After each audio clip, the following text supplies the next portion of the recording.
Hey, welcome. Let's talk about something huge. What if your entire financial reality, all the stress, the constant chase, the feeling of never quite having enough, is all built on one single fundamental misunderstanding? What if you've been seeing money all wrong? Well, let's dive in and find out. So let me ask you this directly. What if you've been speaking to money all wrong? Think about it. We think of money as just numbers or paper. But what if it's something more? The material we're digging into today suggests that money is actually a living presence, something that listens and responds to how you think, feel, and talk about it. And man, if that's true, it could change everything. All right, so first things first, we've got to look at how most of us are taught to see money. Let's call it the lifeless money myth, because honestly, this is the real root of the problem. This is why we're always chasing and never quite catching. Do any of these sound familiar? Yeah, I thought so. These sayings are literally drilled into our heads from the time we're kids. And what do? They paint this picture of money as something that's scarce, that's hostile, that's just hard to get.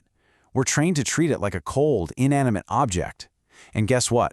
Because our imagination literally shapes our reality, that's exactly how money shows up for us. It's unwilling, it's cruel, and it acts totally indifferent. Here's a perfect example of this in action from our source material. There was this man, and he didn't even realize he was doing it, but he was personifying money as this slippery, untrustworthy thing. His words, slipping through my fingers, well, they became a command, and his reality had no choice but to follow orders. The way he saw money on the inside created his entire experience on the outside. Okay, so if that old way of thinking isn't working, and for most of us it really isn't, then what's the alternative? This brings us to the core revelation of this entire explainer. It's a completely radical, game-changing shift in how we see money. So here it is, the central idea. Money is not dead matter. It's a form of energy. It's a living spirit that basically has a consciousness. It can hear you, it responds to your inner state, your feelings, your words. You see, treating it as lifeless is like cutting yourself off from the source, but seeing it as alive, well, that unlocks a whole new kind of relationship. Just look at the difference here. The old view on the left, that's the one that leads to all the struggle and chasing. But the new view on the right, that's where you see money as an alive, abundant, and willing companion. And here's the most crucial part. You get to choose which reality you want to experience. It's a total shift from being a chaser to being a welcomer. Okay, this all sounds great in theory, right? But how do you actually do it? This is where we get practical. How do you really change your relationship with money? Well, it all starts by changing the conversation. And it's actually a pretty simple three-step process. First, just listen. Seriously, for a whole day, just pay attention. What are you whispering to yourself about money? Second, stop the negative talk. The complaints, the fears about bills, all of it, just end it. And third, you have to start speaking to money directly, as if it were a loyal friend standing right there with you. And get this. Here's an amazing story of this in action. A woman was told to change her conversation with her purse, of all things, an object she totally associated with lack. By personifying it as a faithful friend and speaking these words of abundance to it, her entire financial world started to shift.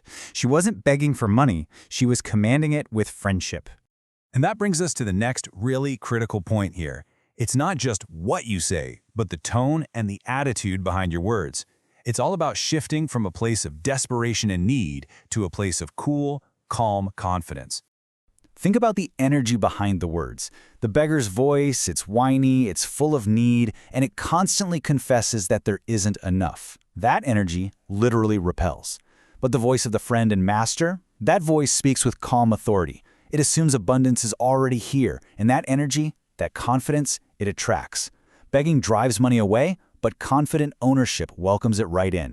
So, what do you actually say? Well, here are some powerful examples. Now, notice these are not desperate pleas. They're calm, certain statements of fact. When you say something like, "I am wealth," you're not just hoping for it.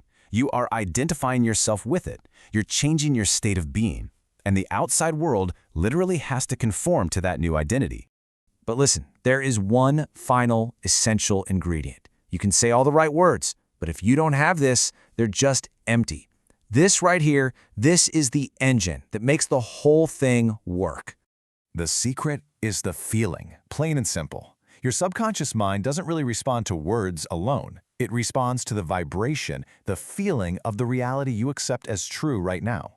You have to feel what it would be like if your words were already true.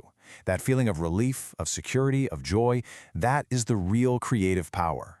See, the whole goal isn't to chase or attract something that's outside of you. It's to become the person, to embody the state of being for whom wealth is just a natural, constant companion. It is a complete identity shift. You become the kind of person that money loves to be around. So at the end of the day, your relationship with money is really just a reflection of your relationship with yourself. Let's end on this question. Who would you be? How would you walk? How would you talk? How would you feel if you knew, without a shadow of a doubt, that money was your loyal friend always by your side? Imagine that person. Feel what that person feels right now, and you will become them.